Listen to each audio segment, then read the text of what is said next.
Welcome to the Agile Wire. Brought to you by Wisconsin Agility. We want you to get agile and stay agile.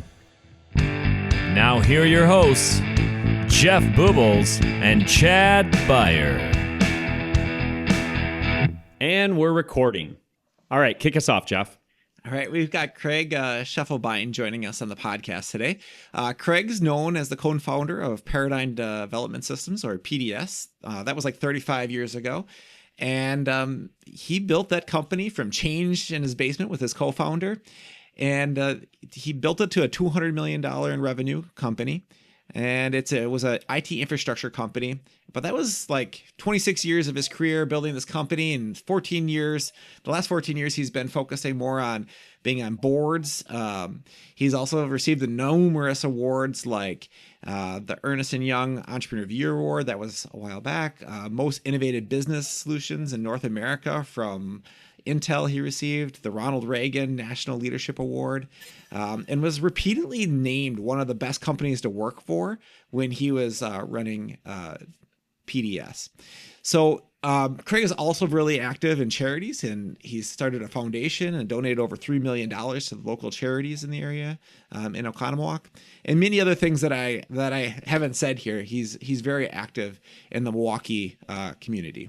So Craig, I was looking up these bios, right? And I was like, okay, what am I going to say here? And I found these different bios, and they always talk about finding change in the couch cushions. And so where did this change come from? I mean, there's got to be a reason you put that into your bio. And how big was this couch, and how deep did you have to dig for this loose change? No, it's a great question. Actually, the truth is, so I have you see the scar here in my face. I was in a car accident. I wasn't driving. And when I was 22, I got like 22 grand, and when you're 22 and you got 22 grand, you know what you do? You buy a huge kick-ass stereo first, with speakers that are like 4 feet tall and that today are about as strong as one of those little, Bose Revolve, speakers. Got a car, and then had $8,000 left. And then, with that, but, to start with that, that's kind of loose change. So I have $8,000, and said other people hey, I'm going to get in, I'll donate, a 10-year-old car and a 15-year-old computer. It's the first one ever. And so it was really, you start with nothing and then you have to just manage it prudently. It's funny when I go to industry events back, in my day, people go, well, wait a minute. You started the company with almost nothing, and you didn't go to venture capital or private equity, and you managed it profitably to support the consistent growth. And I'm like, yeah. And the response was like, neat. You don't hear those stories anymore. No, that's rare. Yeah. So anyway, it's I guess it was a little old school, but I don't come from money at all. And so it's just there was no, family or friends to go and raise funds from. So starting a company from almost nothing and then building it up and having that sustainable growth, there had to be a lot of hard moments that you faced during that time. What was the hardest moments you ever faced as an entrepreneur, and what did you learn? What did you learn from it? Oh, well, so there's 1.2 million difficult things that I've learned, over the thing. It was all along the way from starting it. Went to 7 different banks to say, hey, I've got an idea, and we're going to buy semiconductors, these little computer chips. And even though you could hold all of them in your hand, there were thousands of dollars. And you want to back me on this? And they didn't understand. Computers weren't, commonly understood. Nor were semiconductors back in 1986. And so the first 6 banks, I just said, what's your name? Who's your daddy? Is he rich just like me? Yep, not a fit. Good luck. Kind of got a feeling like, yeah, that's not going to fly. And it was the 7th bank. So the number one, lesson just out of the gate is tenacity. If I would have gave up, we would have, who knows? Who knows what I've done? I would have been successful at something, but it might be doing magic behind a bar, tending, and doing some stand-up comedy or something. I don't know. So tenacity was critical. I heard a great metaphor just this last week, and it was, bamboo trees do not break the soil. They're underground for 5 years. They do not break light. And then once they break light, and get above the soil, they grow 90 feet in 6 weeks. And so a lot of times I felt, people like, wow, when we got when we were 10 years old and now all of a sudden, we're getting pretty substantial, this newspaper reporter came in and goes, wow, overnight success story. And I'm like, yeah, 10 years to be an overnight success story, So, but we had some wins, we had some challenges along the way. You had some pretty big pivots too, right? I know the technology was changing and you had to make some pretty massive pivots in the IT infrastructure world, right? Yeah. And it wasn't even that, it was really big pivots, Jeff and Chad, because business models change.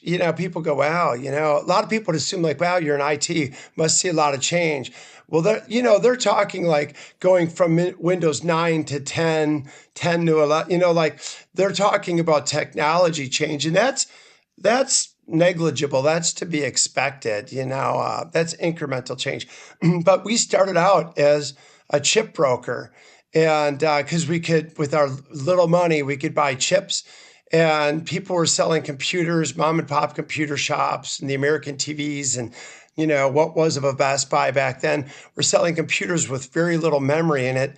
And then everybody would bring back their PCs to get their memory upgraded so it'd be faster. And so being in the basement, people didn't realize how small we were. And we called around the whole country. We bought a list of every mom and pop computer shop and called and said, hey, memory and more. And the more was, if you buy something from us and it doesn't work, we will overnight replacement on our dime and issue trust and respect that you'll send us back whatever's not working at the, when you are able. And so we were a chip broker and it turned out great. We, in the first year, I think we sold $1.8 million and 65-cent chips. Still wasn't paying myself much. So because I kept on, I didn't pay myself for a long time, really. I kept on taking, anytime we'd make profit, bring on staff and perpetually grow, right? Well, then all of a sudden there's a change. Trade sanctions from Reagan administration were coming off of Japan. And there's, the barrier to entry like us to get into chip brokering was low enough that all of a sudden I had a gajillion competitors, margins were going to be tiny, and we're going to go if we don't change. So then we have all these relationships with mom and pop computer shops because we're selling chips. And we're like, well, let's start selling hard drives are new. At that time, it was still 3.5-inch floppies. And we'll sell all the video cards. We'll sell all the things that go inside to upgrade computers. And then all of a sudden there's huge consolidation. When there was 200 distributors, it went down to there's 3 today. And so my customers could buy from what I could buy for. We're going to go out of business, if we don't change. And so then we start taking all the parts. We're like, I know how to make computers. We have all the parts. Let's just start putting them together and start an assembly line. And then again, never went consumer, went to resellers, made them authorized resellers, gave them parts closet, product training, warranty reimbursement, helped them advertise. And man, it took off. It was awesome. Continued to invest in building out our staff. And then something happened, another big change. So in the late 80s, I mean, this is a little long-winded, but I think it's important to recognize with transformational changes. In the mid 80s, late 80s, early 90s, the consumer didn't really understand computers. They were just coming into the business. And, it started with like accounting and slowly expanded. And there was a lack of sophistication. It's consumer sophistication. So mom and pop computer shops were growing everywhere. There was 4 in downtown Oconomowoc. 4. People would go, you know a lot about computers. You should take out a second mortgage on your house and open a business. You'll be great. And, all of a sudden, like in 1993, now everybody had seen 1 million Intel Inside ads. So buy on price, that there's no difference, And so all these mom and pop computer shops we were selling to around the country started to just die. And it was really heartbreaking to see them go away. But here my customer base is going away. 100% of my revenues is in that channel. So we're going to die if we don't change now. And we're always changing ahead of the turn.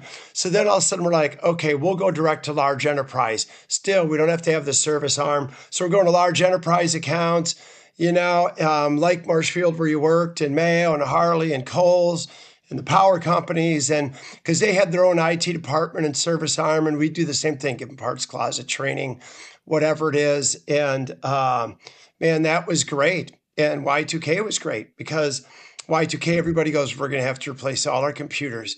And I'm like, right on, willing to help you with that. And so, but then something happened. In the middle of 98, companies like Marshfield Clinic and all these other ones go, thank God we replaced all of our computers. We're not going to need to buy another one for 3 years. All our computers are Y2K compliant. And I'm like, hey, that's 100% of our revenues. So if we don't change, we're going to die. So then we've got to become a data infrastructure company and a services company and a consulting company doing things like you two guys are doing, going into companies and help them improve the way they go. And so all of these models, it's long-winded, but that's what I talk about transformational change. You have to be customer-facing, transparent with your team, and change before it's necessary. So we had 26 years of growth, and I think it helped that I was very customer facing and hearing things like, hey, we're not going to need one of those for anymore for 3 years or whatever, And so, but we, 26 years of growth, but had to fundamentally recreate ourselves. And if we were any of the previous business models, we would have been out of business. That's transformational change. Yeah, I love it because, we have the word agile in the title of our podcast here, right? You didn't say the word agile, I don't think, once during that story. But what I heard is sensing and responding to the changes happening around you in the market. And the more you can do that proactively instead of reactively, even better, right? So, it just seems like textbook agility without calling it that, because you were just responding to what was happening. Well, I think, first of all, agility is the most important thing for a company's sustainability.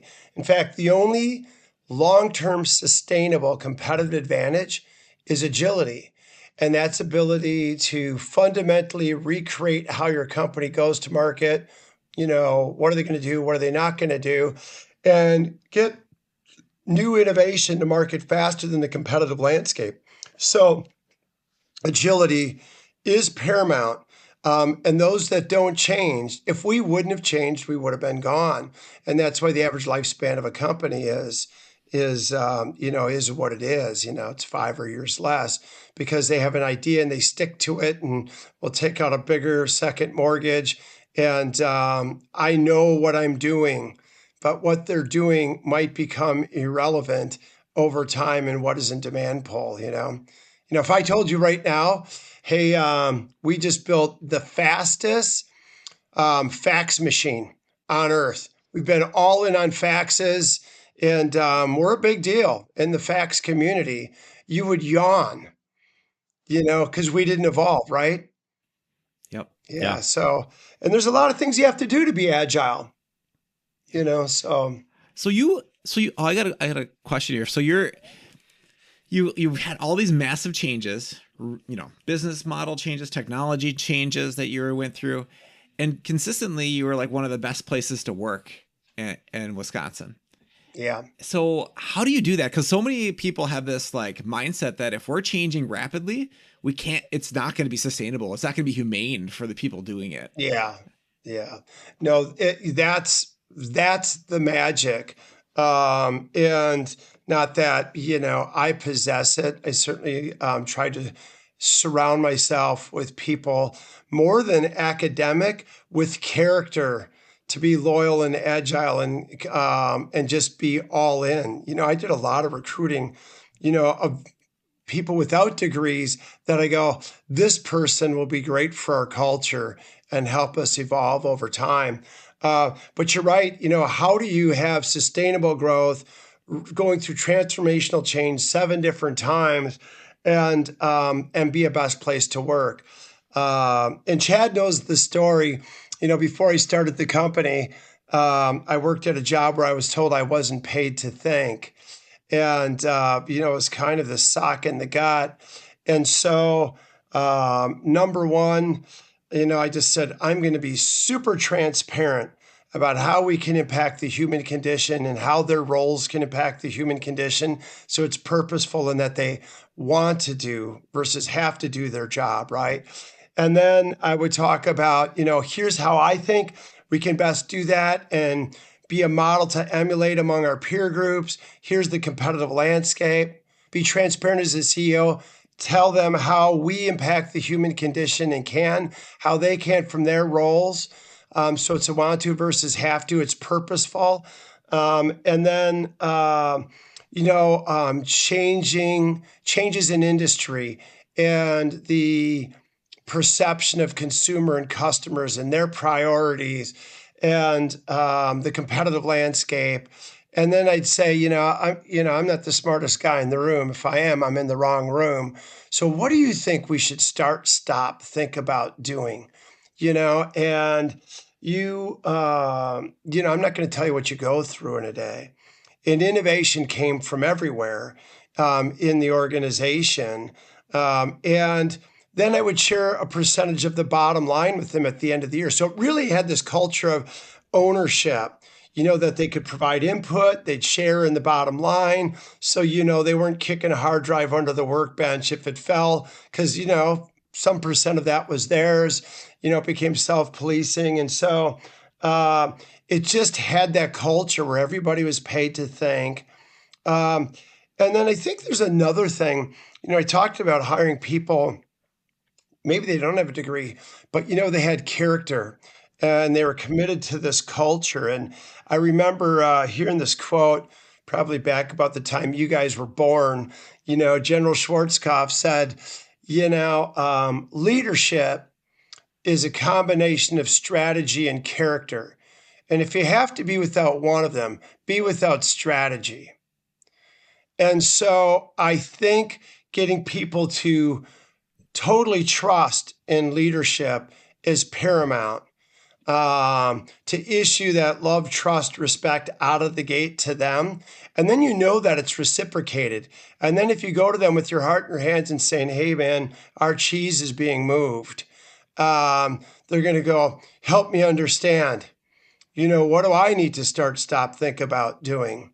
Or maybe if we do this, maybe it'll make it easier. And so anyway, it's kind of a long-winded response, but I think all those things are really important to agility. It's like it's their company and they understand the risk of not changing, yeah. So that's great. I wanted to shift to a little more of a personal leadership question. And you can answer this however you want, as far as like, time frame of present or maybe during the PDS days. But if someone were to shadow you for a week, follow you around, yeah, what might surprise them about the way you work, the way you approach things?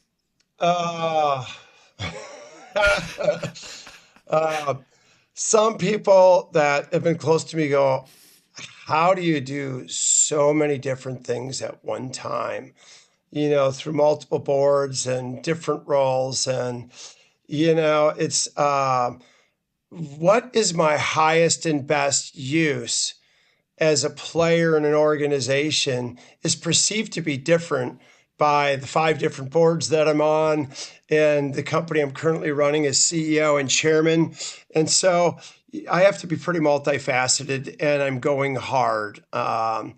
The I think the other thing, unfortunately, what people would learn is that they'd come in going, how do you keep such a great balance? Because I always have like objectives for faith, family, health, work, mental growth, social goals, and in that order. And in the end, I end up just trying to keep all cylinders up and running. And there's not always balance, unfortunately. And then, third, I'm a slave to the list. I'm perpetually working on the list and crossing it off because there's so many things from so many different directions. And, and I think finally, I would just say that I'm perpetually trying to put others before self.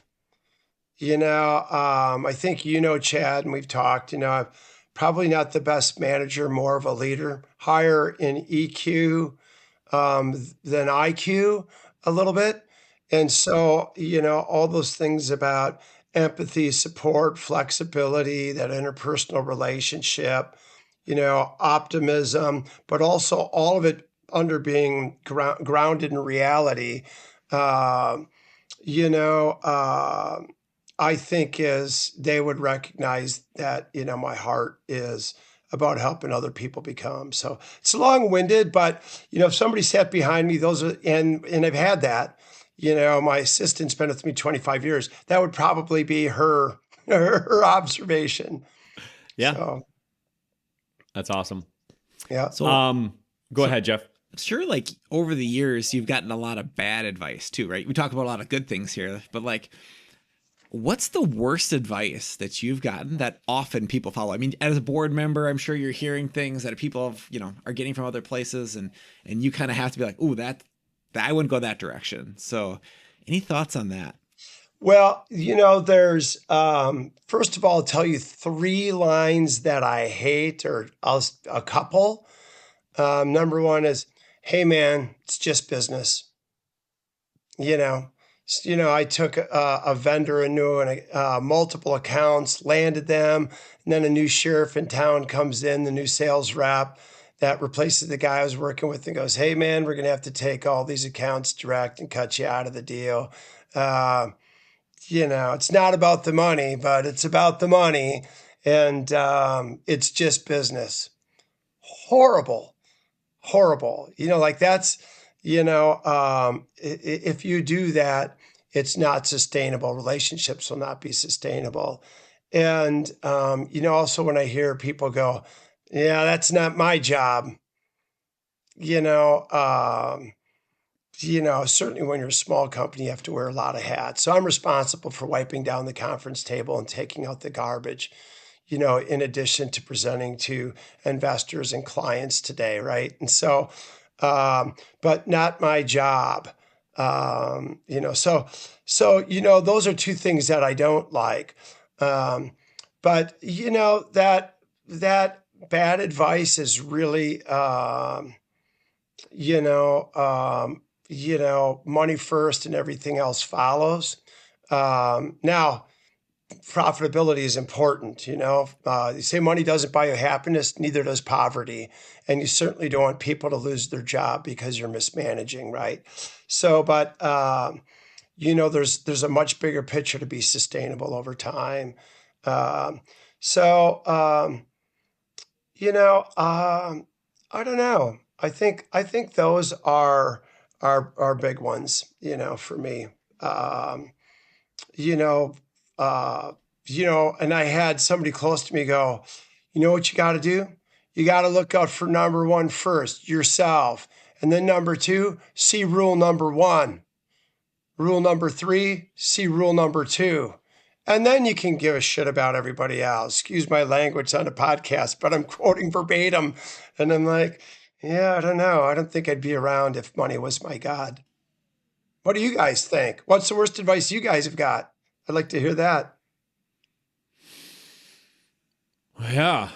Turning that around on us. I mean, I think back to the tenacity thing that you brought up earlier. I think sometimes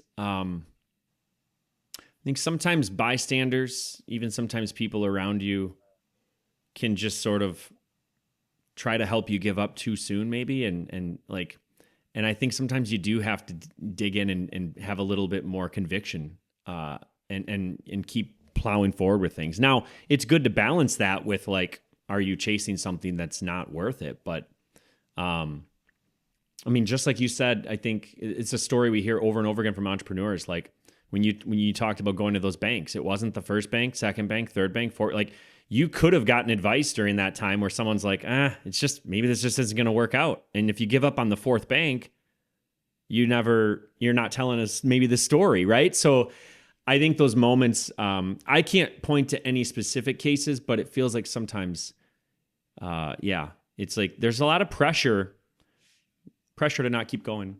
Yeah, I'm sympathetic to that. It's especially when it's taking a lot longer than your preconceived notion. There's this roundabout where you're second guessing yourself, and do I stay the course, not stay the course, and sometimes people hold on too long, to a dream. So that does occur. But at the same time, if you really believe in it's purposeful and there's an addressable market, you have a solution, and you're the right person to be on the bus, then stay the course. So the bamboo tree takes 5 years to get to the surface and then grows 90 feet in 6 weeks.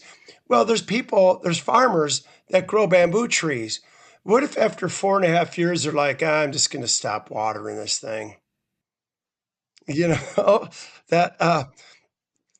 So there is something to that. How about you, Jeff? I mean, I'm turning this around, but this is a conversation. No, this is right? great. So to me, when there's waste in an organization and any group of people working towards the thing, it's like nails on a chalkboard to me. And so it just bothers me. Like, I just can't handle it. Like, I really struggle with it. So for me, it's like when people say, that's the way we've always done it, and so we have to keep doing it that way, and we know there's a better way. I just can't handle that. So that's like the worst advice I would think in anyone's career. Because it's like, if you're just going to like get by getting by, like long term, that company's not going to be able to adapt and change and respond. And like long term, it's not going to be good for you. And it's not going to be good for the company. So, that's probably my one big one there. Yeah, you know what? Also, that was my third, and I didn't bring it up. We're already going probably long and over time, but my least, favorite lines is, we've always done it this way. And there's a book out I read many, many years ago called Orbiting the Giant Hairball by Gordon McKenzie. He was a creative director at Hallmark Cards. But, he talks about how when you've been going to companies with long tenure versus clean white sheet of paper, you have to deal with that. All past decisions are a hair in the hairball. Well, we tried that. It didn't work. So we went this direction, and there was a rationale for it. So this is why we do it the way we do it, and that's a hindrance to your agility. Yeah. So you're right. Yeah, it's a great point. Hey, I have a kind of closing us off here. I know when you did your TED Talk recently, you didn't get to end it the way you wanted to end it because you're kind of running low on time. So wondering if you could share that with our listeners here. Like, I know it's something around change and how we need to adapt into the future, but I don't know exactly what were you going to say there? Well, yeah, I ran out of time. There's nothing but a clock in front of you. And so I didn't really rehearse a lot because I talk about it. So shame on me. And then they're like, hey, man, you only have this many minutes or you're like disqualified. And so I just did a quick read through, and I was about 6 minutes too long. So then I just kind of go, all right, I'm just going to simplify it. I think I think, so the title was Leading Change. So as it relates to that,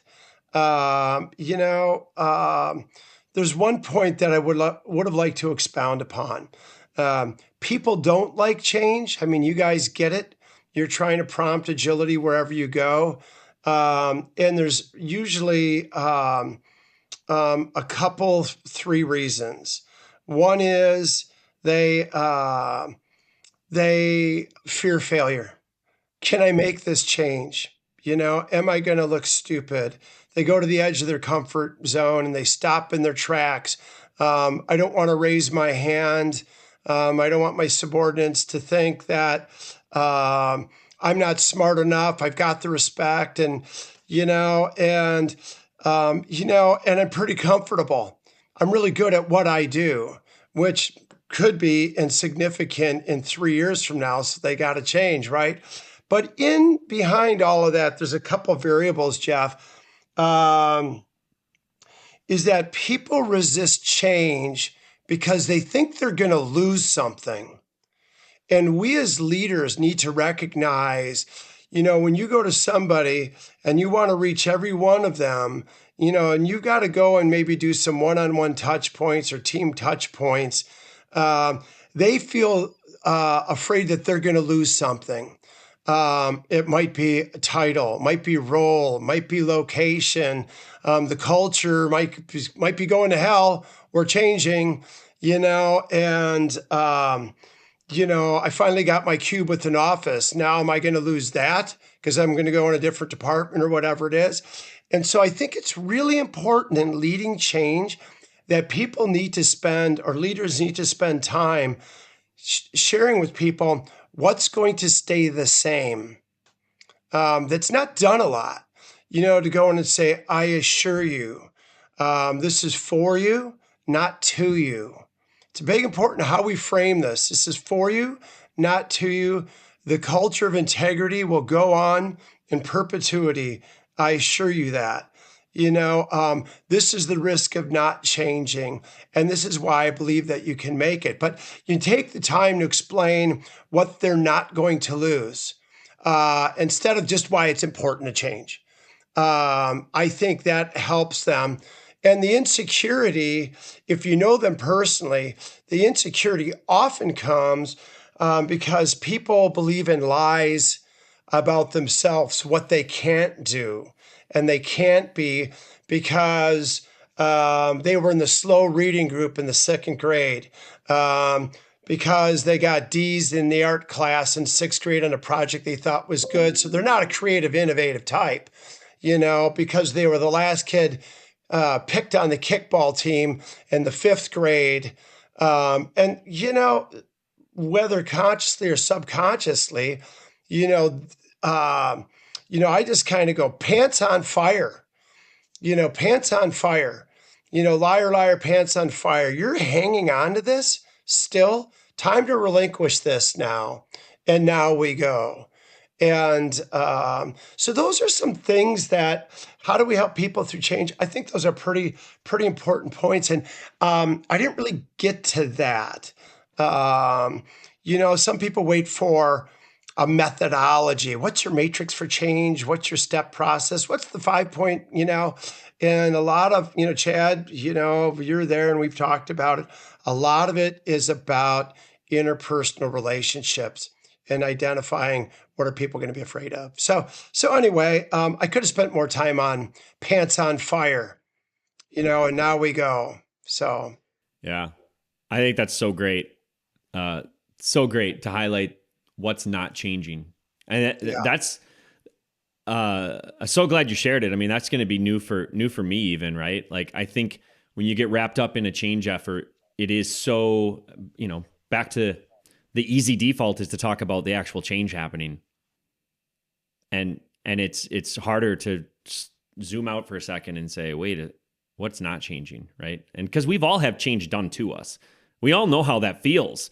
When the change is being done to you, but when you're part of the change, so much different, right? Like you show up differently when you're treated differently as part of the change. So it's so critical. Yeah, you're right on, and it's interesting, and it's fun when I talk to young entrepreneurs. I mentor a lot of them, and they go, "Hey, guess what? Starting a business, and we're going to do this thing, and as soon as we do that, then we'll be able to launch this line, this line, this line, open this market, and do this, and picture it. We'll be Amazon in probably 5 years from now." And, you've heard me say, Chad, if you chase two rabbits at once, you don't catch any of them. And I love that hope and excitement in those magical moments.